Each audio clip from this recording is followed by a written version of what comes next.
The clock struck 6 in the evening as the group of 5 friends, Shiv, Aditya, Achal, Yagya, and Ayush, embarked on their journey. They were thrill seekers, bound for a tour of India's most mysterious forts. Their first destination was the infamous Bhangar Fort, a place shrouded in legends of the supernatural.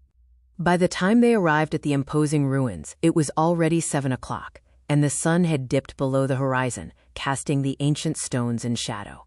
Among them, the personalities were distinct. Aditya was a paradox, deeply religious yet grounded in science. Achal was fearless and self-assured. Yagya and Ayush were the skeptics, believing only in what could be measured and proven. They loved nothing more than exposing myths. They entered the fort under the cloak of twilight. Yagya and Ayush, eager to debunk the legends, had brought a ghost detector with them. For a while, the silence was their only companion, and the skeptics smirked at the lack of activity. But soon, the atmosphere shifted. Aditya froze, his body going rigid. He sensed a gaze fixed upon him, a low growl that seemed to vibrate in the air. Yet there was no one but them in the corridor. Ayush scanned the area with his detector, but the device remained silent, its lights steady. Unconvinced but uneasy, they split up to film the ruins. Achal and Aditya ventured into the main temple complex. No sooner had they stepped inside the stone structure than a piercing scream shattered the silence. It was Yagya.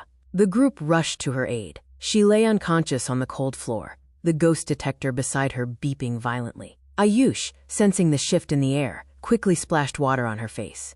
Yagya gasped awake, her eyes wide with a terror that went beyond the physical. "I saw a market," she stammered, trembling in Achal's arms. "An ancient bazaar.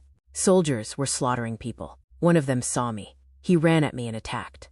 They huddled inside the temple, where the detector curiously fell silent. Aditya sat apart, grave and silent. When Ayush insisted on checking the market area outside one more time, Aditya agreed, but stopped Achal from joining them. "No." Aditya's voice was sharp, commanding a sudden authority. He looked at Achal with an intensity that made her hesitate. "You cannot come.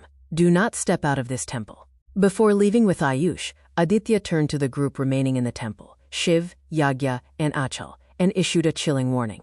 "After we leave, you might hear our voices. You might hear us calling for help, or asking you to come out. No matter what you hear, do not leave this temple." Minutes later, the voices began. Perfect mimics of Aditya and Ayush called out from the darkness. "Come out! It's beautiful!" Followed by screams of, "Help us! Save us!" Achal, unable to bear it, broke her promise and ran out into the darkness. 3 hours passed before Ayush burst back into the temple alone, gasping for air. "Where is Aditya?" Shiv asked. "He told me to run to the temple," Ayush explained, shaking. "There really is a market out there. A demon, a massive creature, was taking women and killing the men. It attacked us. But Aditya, he held my hand and chanted something, and we became invisible to it. He put sindoor on my forehead and recited the Hanuman Chalisa to show me the path back. But he went somewhere else." Aditya returned moments later, furious to find Achal gone. He didn't search aimlessly. He moved with a terrifying certainty, leading Shiv to a secluded, dungeon-like chamber deep within the fort. The sight that greeted them stopped Shiv in his tracks. The room was filled with spectral figures, dozens of girls. Some were fresh apparitions, others were skeletal remains still shackled to the walls. And there, in the center, lay Achal, unconscious and bound. Aditya handed Shiv a rosary. "Keep this close. As long as you hold it, you are safe." Quote. Aditya returned moments later, furious to find Achal gone. He didn't search aimlessly. He moved with a terrifying certainty, leading Shiv to a secluded, dungeon-like chamber deep within the fort. The sight that greeted them stopped Shiv in his tracks. The room was filled with spectral figures, dozens of girls. Some were fresh apparitions, others were skeletal remains still shackled to the walls. And there, in the center, lay Achal, unconscious and bound. Aditya handed Shiv a rosary. "Keep this close. As long as you hold it, you are safe." Breathing heavily, Shiv asked, "Aditya, we have to save the other girls in that room." Aditya and Achal looked at him, confused. "What other girls? We didn't see anyone else." Realization dawned. Achal checked her phone, which had finished decoding the ancient inscriptions on the fort walls. She read aloud. "Only a person born in the Rohini Nakshatra with the Manavgan can witness the atrocities. Nothing in the fort can harm him, but if he sacrifices his life voluntarily, the divine protection ends, and everything within 100 kilometers will be destroyed." Shiv realized he was the only one who could see the spirits. Before they could discuss saving them, Achal's phone slipped and shattered.